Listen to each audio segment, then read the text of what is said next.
Buenos días a todos. Decía, en primer lugar, agradecer al Colegio de Abogados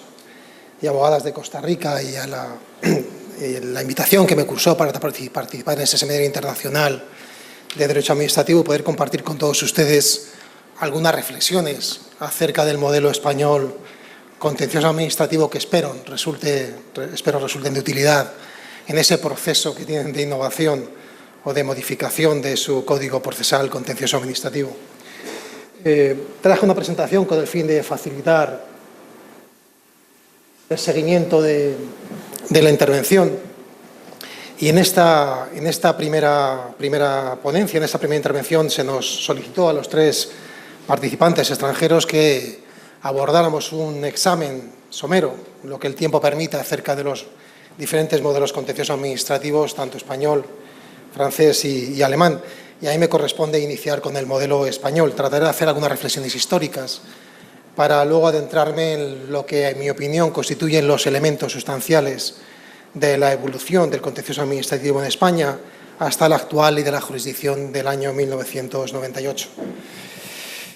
En fin, cuando hablamos de la justicia administrativa hemos de ser conscientes de que es una construcción jurídica muy moderna, muy nueva. Surge, como todos sabemos, con la Revolución Francesa. No tiene raíces en el derecho romano, ni en el derecho germánico,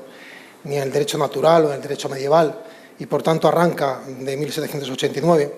se consolida o se reafirma en el siglo XIX y se desarrolla fundamentalmente a lo largo del siglo XX. Hoy en día constituye una pieza sustancial en cualquier Estado democrático de derecho. Arranca, como decía, la justicia administrativa de la mano del principio de división de poderes, rígidamente configurado por los revolucionarios franceses y, sobre todo, con motivo del sometimiento de todos al imperio de la ley. La aparición del principio de legalidad, la doctrina de los revolucionarios franceses determinó que, como decía Rousseau, un pueblo libre obedece pero no sirve, tiene jefes pero no dueños, obedece a las leyes, decía, pero nada más que a las leyes, y es por la fuerza de las leyes por lo que no obedece a los hombres. Es el principio de legalidad el que marca el inicio de la justicia administrativa, legalidad que somete tanto a los ciudadanos como a los poderes públicos. La administración deja de ser un instrumento del monarca a su servicio y pasa a ser una estructura que tiene una actividad y unos fines limitados por la ley. De ahí la necesidad de construir un sistema de justicia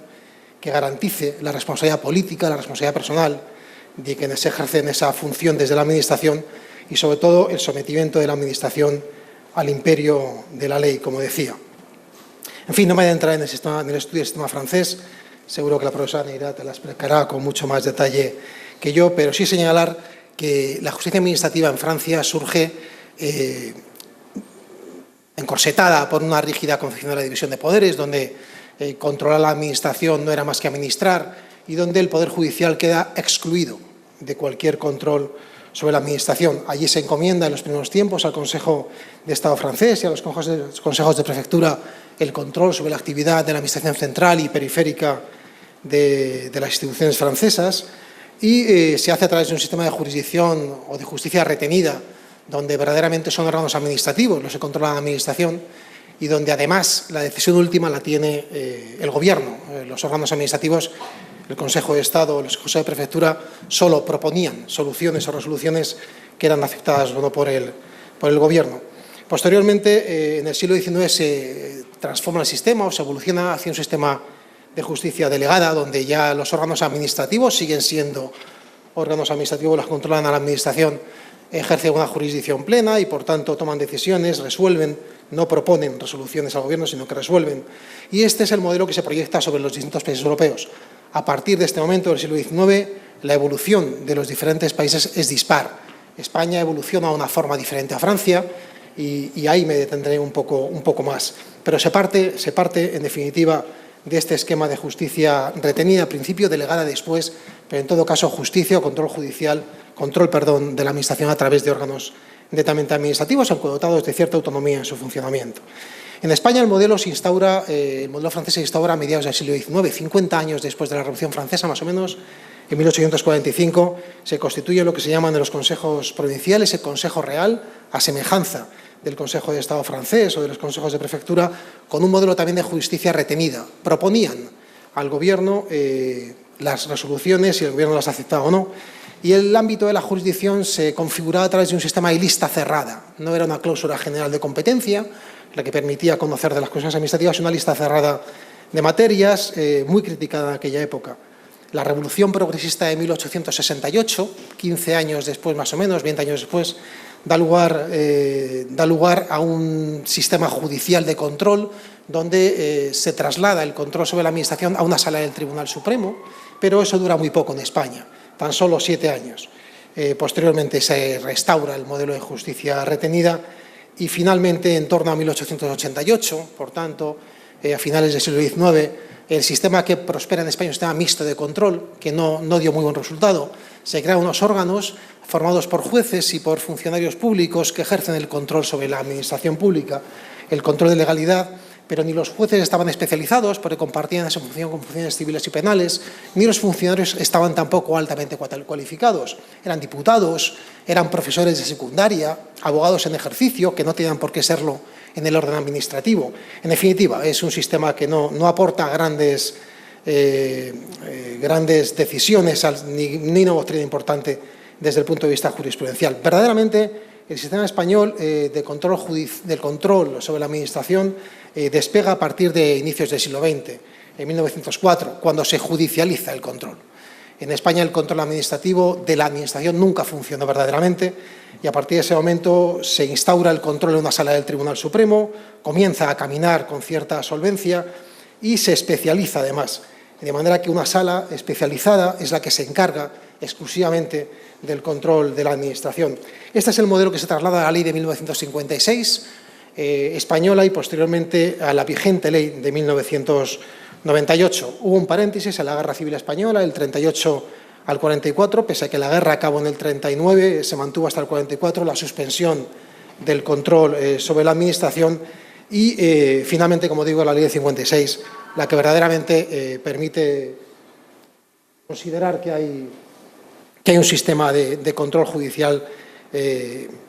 importante, una auténtica jurisdicción. Esta es una ley que surge en la dictadura militar de General Franco y, por tanto, pudiera parecer que es una ley timorata o que no aborda el control de lo contencioso con eficacia. Sin embargo, por casualidades de la vida, esa y algunas otras leyes en la década de los 50 fueron elaboradas o se dejaron en manos de tecnócratas, de catedráticos prestigiosos y abogados prestigiosos de España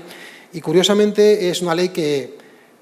era verdaderamente progresista en lo que atañe al control de la jurisdicción. El legislador se cuidó muy bien de reservar o de excluir del control judicial materias como la libertad de prensa, comunicación y algunas cuestiones como las recompensas y ascensos militares, pero quitando esas exclusiones singulares, es una ley que mantenía unos parámetros de control sobre la Administración verdaderamente progresistas para la época. Fíjense que ha estado vigente hasta 1998. La Constitución española se aprobó en el 78, por tanto, la ley ha sobrevivido siendo aplicada durante 20 años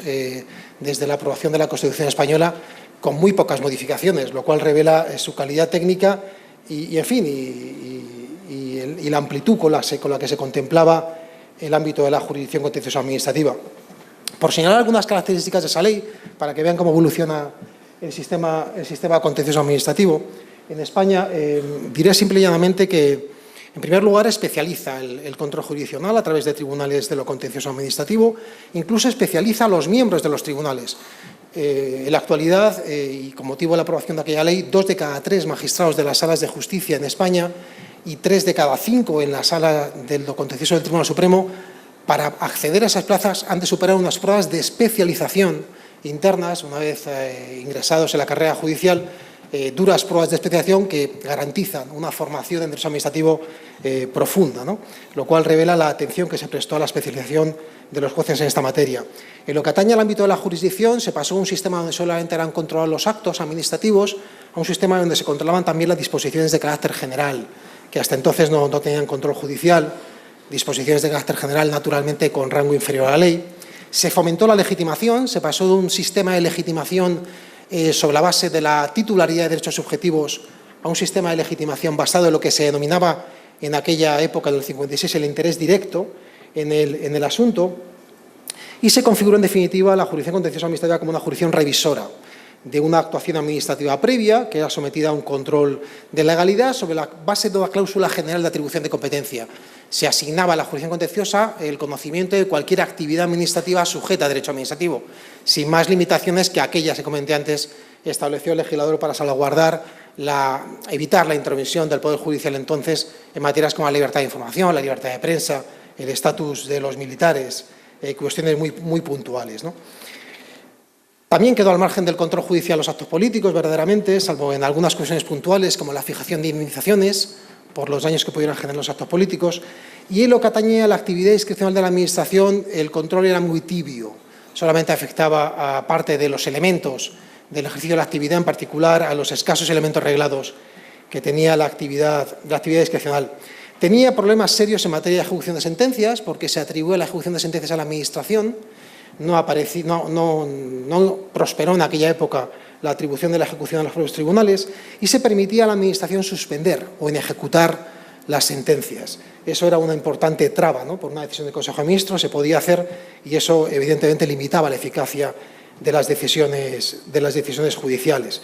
Por lo que atañe al proceso, a la herramienta de trabajo de los tribunales, no difería mucho de la actual. Era una herramienta ágil, técnicamente bien trabada, y no planteaba mayores problemas. Los problemas estaban en el ámbito de la jurisdicción, en el régimen de ejecución de sentencias y en el régimen de tutela cautelar, que era muy pobre en la ley de 56. Llega la Constitución del 78 y con la Constitución del 78 aparece una serie de principios que van a marcar la transición hacia la ley del 98. El principio de legalidad se constitucionaliza en el artículo 9.3 de la Constitución española. Se establece por disposición constitucional la inclusión de la jurisdicción contencioso administrativa en el seno del Poder Judicial, por tanto ya de forma irreversible, y la atribución de la ejecución de sentencias a los jueces también en todos los órdenes jurisdiccionales de forma categórica, ¿no? A partir de ahí se establece un modelo de plenitud de garantía constitucional. Se dice en la Constitución española los tribunales controlan la potestad reglamentaria y la legalidad de la actividad administrativa, así como el sometimiento de esta a los fines que la justifican, ¿no? Ahí está plasmado claramente una cláusula general de control de legalidad sobre la Administración en todas sus esferas de actividad reglamentaria o mera actividad administrativa y en el sometimiento de su actividad a los fines que la justifican, que es el principio sobre el cual se asienta la llamada desviación de poder, como todos ustedes saben. Y finalmente el artículo 24 de la Constitución, con el reconocimiento de la tutela judicial efectiva a todos los ciudadanos, la tutela judicial efectiva de los jueces y tribunales, es un principio que permite que el sistema contencioso administrativo pivote desde un sistema de control de legalidad estrictamente, que era como se configuró en la ley de 56, hacia una subjetivización del sistema, donde empieza a adquirir una mayor importancia la tutela de los intereses subjetivos de los ciudadanos, de manera que no solo se configura a partir de entonces como un sistema de control de legalidad, insisto, que lo es y es importante, sino como un sistema que garantiza la tutela de los derechos de los ciudadanos y permite el ejercicio de pretensiones de naturaleza diferente de las que se planteaban ante los tribunales de lo contencioso administrativo hasta el momento. Esto es lo que atañe a la historia, a la jurisdicción. ¿Cuál es el presente de la justicia administrativa o de la jurisdicción contencioso administrativa? Bueno, el presente viene marcado fundamentalmente por la ley del 98. Hemos de partir de un dato que, en fin, es básico, pero no conviene recordar. El control de los tribunales sobre la Administración es un control que se ejerce a través de diferentes órdenes jurisdiccionales, a través del orden civil, el orden laboral y el orden contencioso administrativo, en función de que las relaciones jurídicas, la actividad administrativa está sujeta a derecho administrativo, a derecho civil o a derecho laboral, como es natural, aunque la mayor parte del control sobre la Administración se ejerce, como todos sabemos, desde el orden contencioso administrativo, porque la mayor parte de la actividad administrativa está sujeta a derecho público, está sujeta a derecho administrativo, de manera que la jurisdicción contencioso administrativa es la piedra angular del control de legalidad de la Administración. ¿Qué novedades aporta la ley del 98 en la construcción del sistema contencioso administrativo, que como saben ustedes también tiene bastantes similitudes con el Código Procesal contencioso administrativo de Costa Rica, y hay diferencias importantes que tenemos ocasión de ver estos días, sobre todo cuando hablamos de la justicia cautelar o del régimen de ejecución de sentencias, pero la verdad es que he tenido la ocasión de comprobar que hay muchas semejanzas también entre los dos modelos. ¿Qué novedades aporta la ley del 98 respecto al sistema anterior? Una de las novedades fundamentales es ampliar el ámbito objetivo de control de la jurisdicción, Se abandona el término acto administrativo como elemento de control, se empieza a hablar de actuación administrativa junto a las disposiciones de rango inferior a la ley, para tratar de incorporar al ámbito de control no solamente los actos expresos o presuntos de la Administración, los actos que dicta la Administración tras seguir los correspondientes procedimientos administrativos, sino también lo que se denomina en el Código Español la inactividad material de la Administración y la vía de hecho. La inactividad material de la Administración configurada como una conducta administrativa en la que la Administración, por inactividad, naturalmente, no reconoce prestaciones a los ciudadanos que está obligada a reconocer, porque así se lo impone la ley, un contrato, un convenio o un acto administrativo. Se articula un sistema de defensa de los intereses de los ciudadanos frente a la inactividad de la Administración, cuando, por ejemplo, insisto, no reconoce esas prestaciones o simplemente se niega a ejecutar un acto que es firme, un acto administrativo firme, un sistema ágil de control sobre la Administración en estos casos. Y, a su vez, se establece un control también de la vía de hecho. Las actuaciones materiales de la Administración, como saben, desprovistas de cobertura procedimental, de cobertura legal, actuaciones materiales sin actos administrativos previos que les sirvan de fundamento o extendiéndose del marco del acto que debía servirle de fundamento. En el ámbito español, la vía de hecho se asocia generalmente a ocupaciones de terrenos, por ejemplo, en materia de explotación forzosa, sin seguir el procedimiento legalmente establecido. Es un ámbito muy común en grandes obras públicas, con motivo de proyectos públicos importantes. Pues bien, se articula también un sistema de control sobre la vía de hecho especialmente ágil y con un sistema más de tutela cautelar, como veremos después, también absolutamente privilegiado, donde verdaderamente la presunción o la regla natural del sistema es conceder automáticamente las medidas cautelares, tanto frente a la inactividad material como frente a la vía de hecho, con algunas limitaciones que tenemos ocasión de ver en algunas de las intervenciones de este día cuando aborda el tema del régimen o el sistema cautelar. Y, como decía, se centra el proceso contencioso administrativo como un instrumento ya no solo en defensa de la legalidad, sino una herramienta que pretende garantizar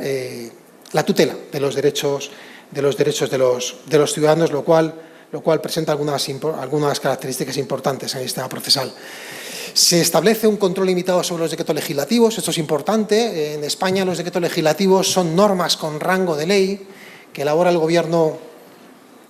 por delegación de las Cortes. La jurisprudencia ya había intentado instaurar de forma pretoriana este control sin cobertura legal y finalmente la ley acaba reconociendo, la ley 98, este control limitado, de manera que los tribunales de lo contencioso también controlan la constitucionalidad, por decirlo así, de los decretos legislativos cuando exceden del ámbito de la delegación. Cuando las Cortes encomiendan al Gobierno elaborar un decreto legislativo y, como digo, tiene rango de ley, le acotan el ámbito en el que se desarrollará esa actividad normativa y si se extralimita de esos límites impuestos por las Cortes, cabe un control por parte de los jueces. No es necesario un control constitucional, por tanto. Ya saben que en España el control de la constitucionalidad de las leyes es un control que está reservado al Tribunal Constitucional. La declaración de inconstitucionalidad de leyes está reservada al Tribunal Constitucional y esta es una importante excepción, donde un tribunal ordinario puede ejercer un control limitado sobre normas de rango legal, con lo cual se amplía notablemente el ámbito de la jurisdicción. También se amplía lo que atañe al control de los actos políticos del Gobierno. Era muy limitado en el régimen anterior, en el sistema de la Ley 56, la Ley 98. Lo primero que hace es aumentar este control. Los actos políticos del Gobierno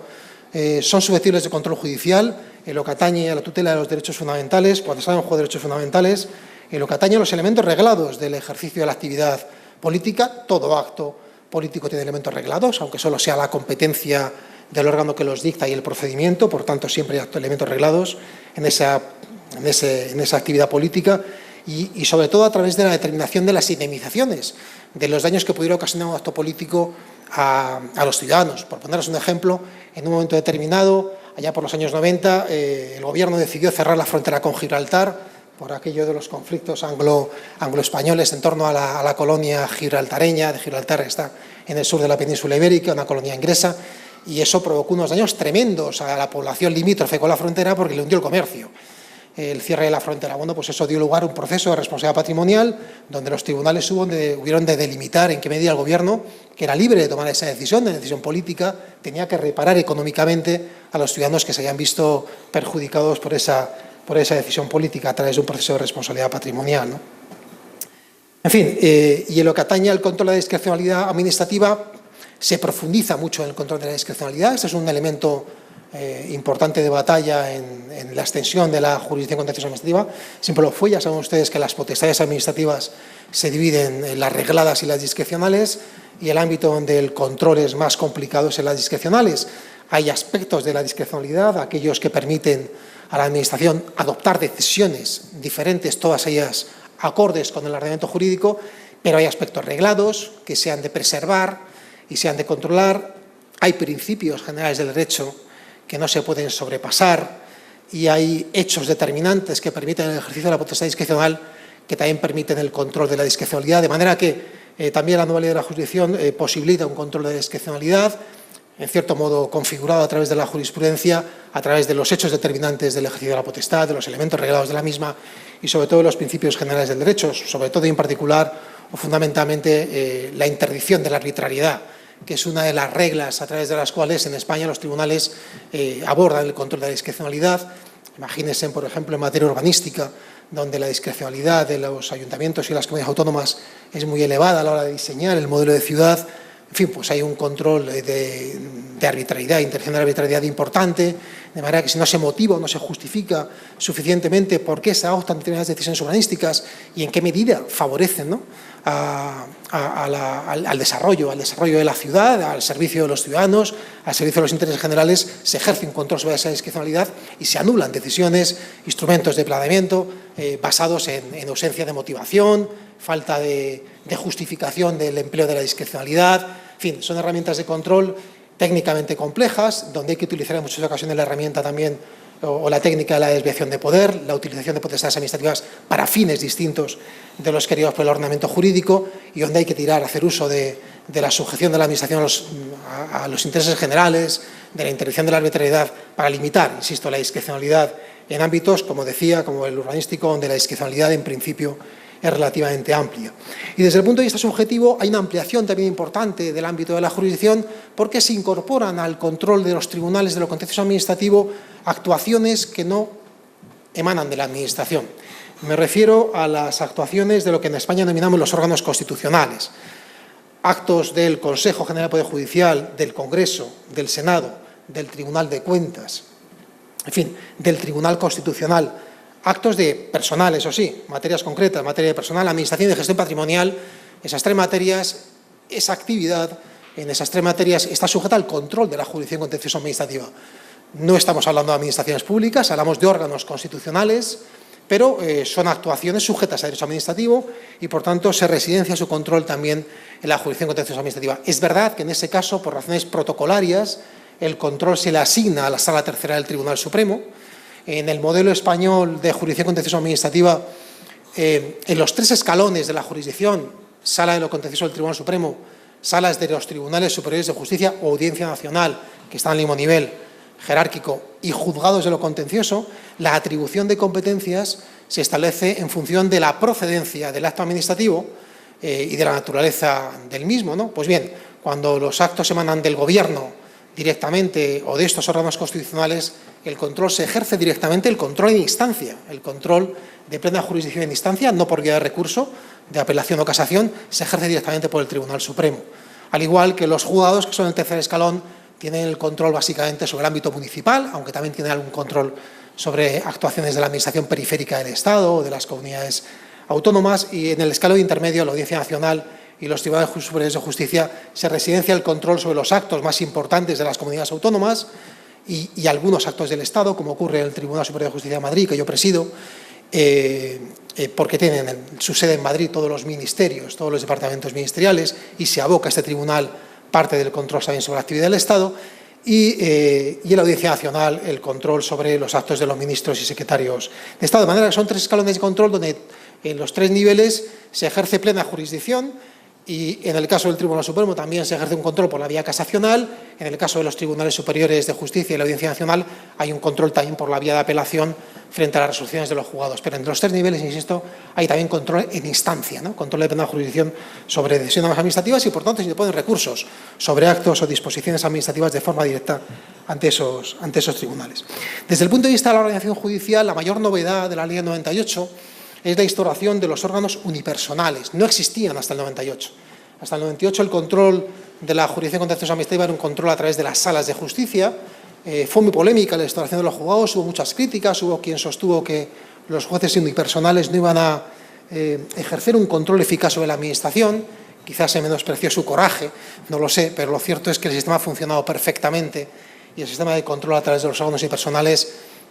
no tiene ningún problema de eficacia. Otra cuestión es el colapso que generó, ¿no?, la distribución de competencias entre las salas, que tenían todas entonces, y los juzgados, que durante un periodo de tiempo de unos 10 años aproximadamente colapsó los juzgados de pleitos y provocó una gran demora en la resolución de los litigios. Pero no era reprochar a los jueces esa cuestión, sino al legislador, que no diseñó bien en aquel momento la distribución de competencias, pero lo que se hizo entonces fue trasladar parte de las competencias de las salas de los Tribunales Superiores de Justicia y de la Audiencia Nacional a los juzgados de lo contencioso administrativo directamente, que eran de nueva creación. Desde el punto de vista de la presencia de las partes en el proceso, se amplió la legitimación aún más. Hablábamos de un primer paso de ampliación de la legitimación desde el presupuesto de la titularidad de derechos subjetivos hacia un modelo en el cual bastaba con la titularidad o interés directo. A partir de la ley de 98 basta con un interés legítimo, ni siquiera de ser directo, puede ser directo e indirecto. En definitiva, basta con que el ciudadano que recurre al acto administrativo pueda obtener cualquier provecho, ventaja, cualquier utilidad o eliminar cualquier perjuicio que tenga sobre sus intereses con motivo de la estimación del recurso. Eso ya garantiza la legitimación, un concepto, por tanto, amplísimo de legitimación, además de incorporar la legitimación para la defensa de los intereses colectivos, de las asociaciones de intereses que defienden intereses colectivos o difusos, de entidades corporativas, profesionales, en fin, de otro tipo de entidades. Desde el punto de vista del objeto del recurso, como decía antes, la mayor novedad es la incorporación de la inactividad y de la vía de hecho, ¿no? Decía antes, como objeto de control objeto de control a través del proceso, objeto del recurso. Pero quizá una de las novedades fundamentales se debe a la regulación que se hace en la Ley 98 de la impugnación indirecta de disposiciones generales. En el modelo español cabía la impugnación directa de las disposiciones, y con el modelo del 98 se desarrolla un sistema de impugnación indirecta mediante el cual cualquier ciudadano puede, a través de los actos de aplicación de una norma, impugnar ese acto de aplicación, pero impugnar indirectamente también la norma. Aunque ya se hubiera superado los plazos de impugnación directa de las normas, que son 2 meses desde el momento de la publicación de la norma. Bueno, pues 4 años después se dicta por la Administración un acto de aplicación de esa norma y el particular puede objetar, al recurrir ese acto, que la norma es ilegal. Eso es lo que se llama la impugnación indirecta de normas en el sistema español. Y la aportación fundamental a la Ley del 98 es que establece un sistema de depuración del ordenamiento jurídico muy eficaz. De manera que cuando se aborda una impugnación indirecta de una norma a través de un acto de aplicación, el juez que conoce ese proceso se ve obligado a pronunciarse no solamente sobre la legalidad del acto administrativo en sí, que es aplicación de esa norma que se supone es ilegal, y de la legalidad de la norma. De manera que el pronunciamiento judicial ha de abordar tanto la legalidad del acto como la legalidad de la norma, aunque la pretensión del recurrente no alcance a la legalidad de la norma.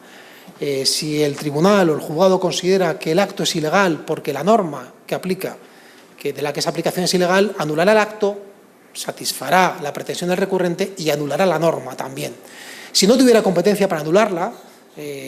por esa distribución de competencias que les he comentado anteriormente entre los juzgados y las salas de justicia, tendrá que plantear lo que denominamos la cuestión de ilegalidad ante la sala de justicia competente, y la sala se ve obligada, ante el planteamiento de esa cuestión de legalidad, que es un escrito que remite el titular del órgano judicial explicando la situación a la sala, se ve obligada, tras oír a las partes,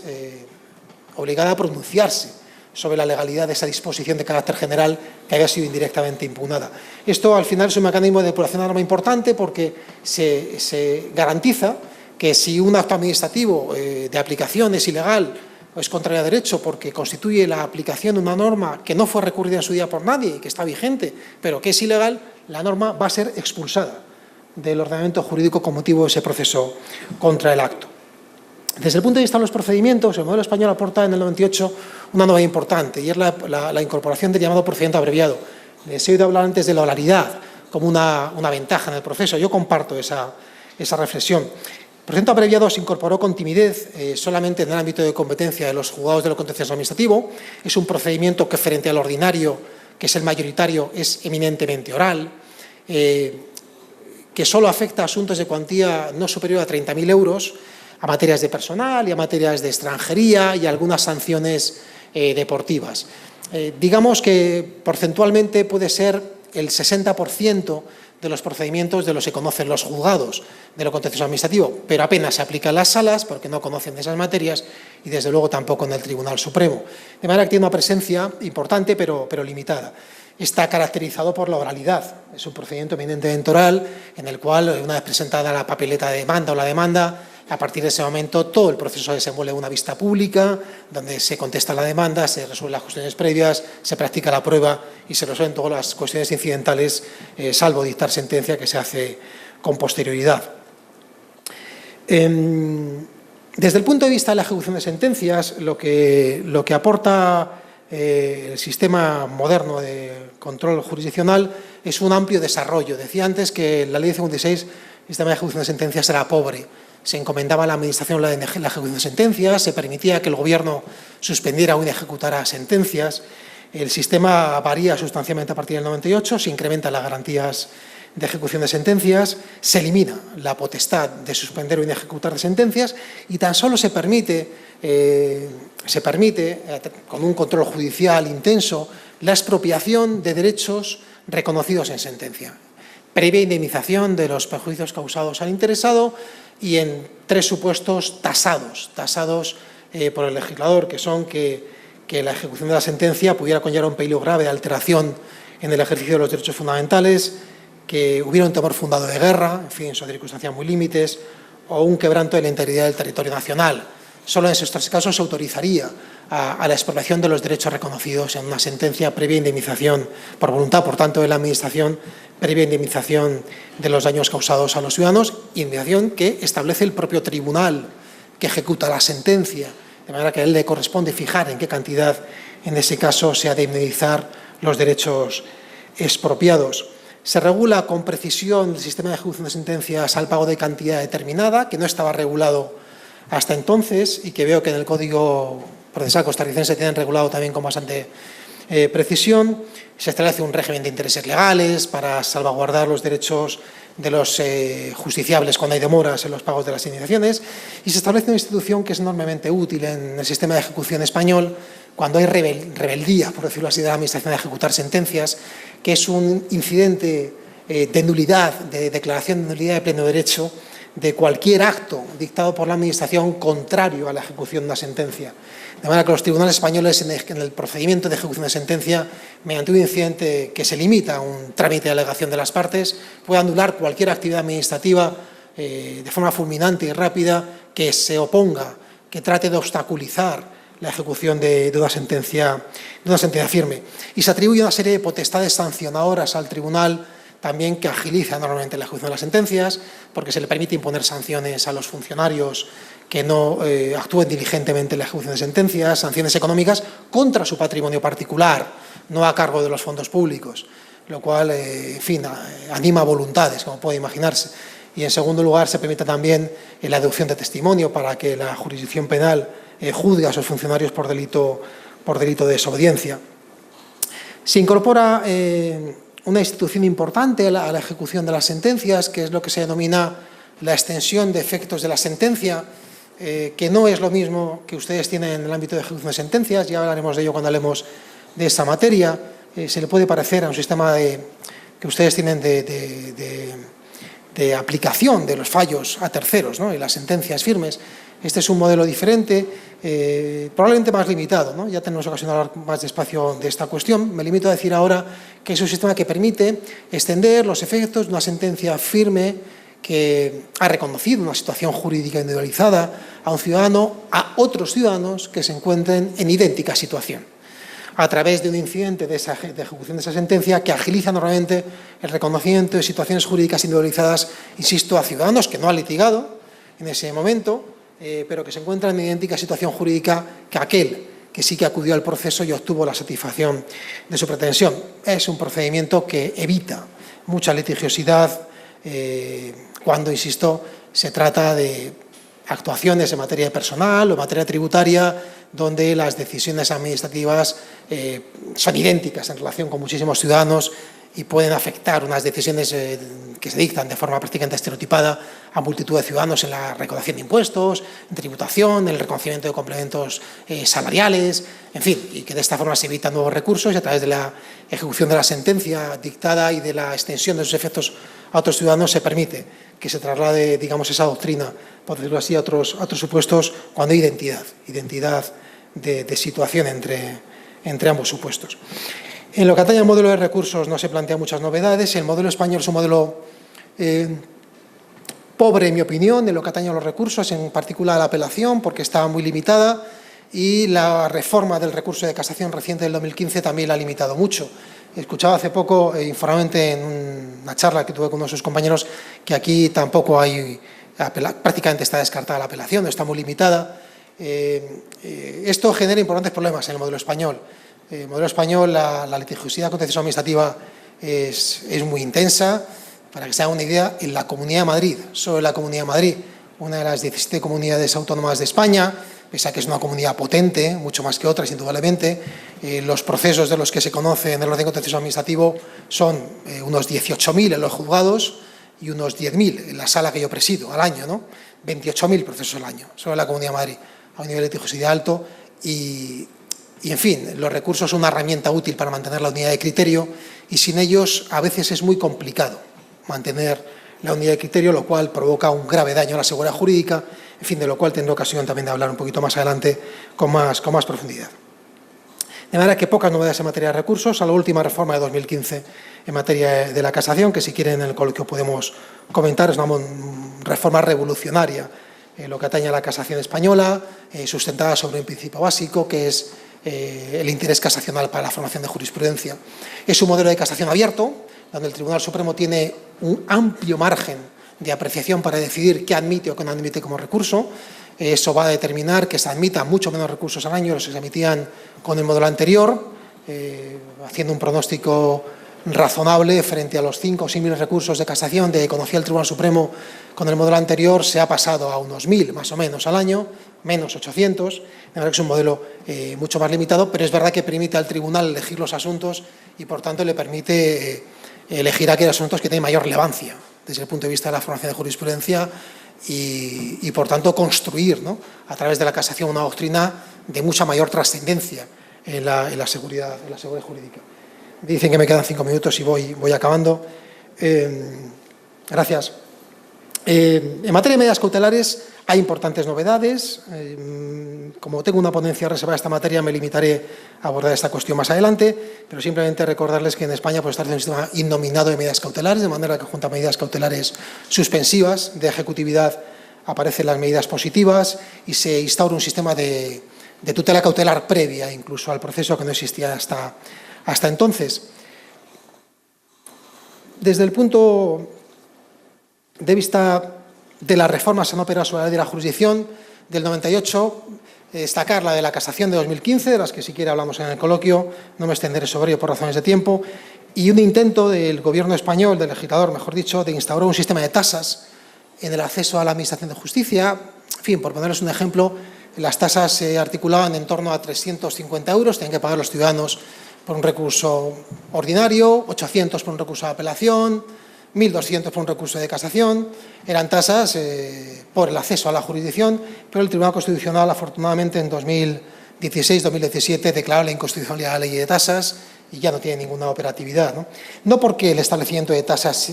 por el acceso a la justicia sea ontológicamente inconstitucional, existe en otros países europeos, sino porque no entendía el tribunal que podía limitar el acceso a la jurisdicción dada la elevada cuantía de las tasas y la ausencia de justificación de las cantidades que se han previsto en la ley. Y para acabar, simplemente lo que atañe al futuro de la jurisdicción, sí quisiera hacer algunas consideraciones muy brevemente. Evidentemente, el modelo de justicia administrativa que se ha desarrollado a lo largo del siglo XX y del XXI en toda Europa es un modelo muy diferente del que se consolidaba en el siglo XIX. Como decía, es un modelo basado no solamente en el control de la legalidad, sino en la satisfacción de los derechos subjetivos de los ciudadanos, de la tutela de derechos e intereses subjetivos. Y es un modelo que está prácticamente muy consolidado, muy cerrado, con pocas posibilidades de prosperar hacia otros derroteros. Hay matices en los cuales se pueden hacer algunas sugerencias y me permito hacerle sugerencias en alguna cuestión. En mi modesta opinión, el sistema de los recursos en España debería ser modificado, debería extenderse la apelación. En el sistema español está muy extendida la apelación en todas las jurisdicciones, como una regla casi generalizada. El derecho a que los ciudadanos tengan la posibilidad de que su decisión, la decisión de un tribunal, de un juzgado, sea revisada por otra instancia superior, en definitiva, ¿no? Esa posibilidad de revisión está muy arraigada en el sistema español y la jurisdicción contenciosa es una excepción. Prácticamente más del 80% de las resoluciones judiciales de los jueces y salas de lo contencioso no tienen posibilidad de revisión a través de un sistema de apelación. Y la casación, como les he indicado, es un recurso muy residual en este momento. Insisto que es una herramienta útil para garantizar la unidad de criterio en un modelo con tanta litigiosidad como el español. Desde el punto de vista de la oralidad, mi opinión personal es que debería potenciarse la oralidad en los procesos contenciosos administrativos, lo cual requiere probablemente mayores medios estructurales, humanos y materiales, pero creo que debería caminarse en esa dirección. Es indudable que acerca la justicia a los ciudadanos y agiliza el desarrollo de los procesos. Desde el punto de vista de medidas cautelares, aunque formalmente el sistema es correcto, lo cierto es que se ha prosperado muy poco. En el camino de las medidas positivas se ha avanzado muy poco y prácticamente el 90% de las resoluciones de medidas cautelares, 95% se limita a medidas suspensivas. Quizá hubiera que avanzar un poco más en la aplicación de medidas positivas en el orden contencioso administrativo y probablemente también dar una vuelta, ¿no?, a la proyección que tiene o a la funcionalidad del principio del fumus bondi iuris, la apariencia de buen derecho, como herramienta para justificar la adopción de medidas cautelares. En España se utiliza con mucha timidez. El temor a prejuzgar el fondo del asunto ha determinado que se elabore una doctrina jurisprudencial que limita enormemente la operatividad del fumus bondi iuris, apariencia de buen derecho, en el régimen cautelar. Y, sin embargo, yo creo que puede ser una herramienta muy útil, sobre todo cuando hay intereses generales en juego en las dos partes del proceso, ocurre muchas veces, o cuando hay intereses generales en riesgo por la adopción de medidas cautelares, pero claramente hay una apariencia de buen derecho en el recurrente. En el sistema español, la medida cautelar se adopta cuando hay un riesgo, evidentemente, de que se pueda frustrar la finalidad legítima del recurso, lo que llamamos periculum in mora,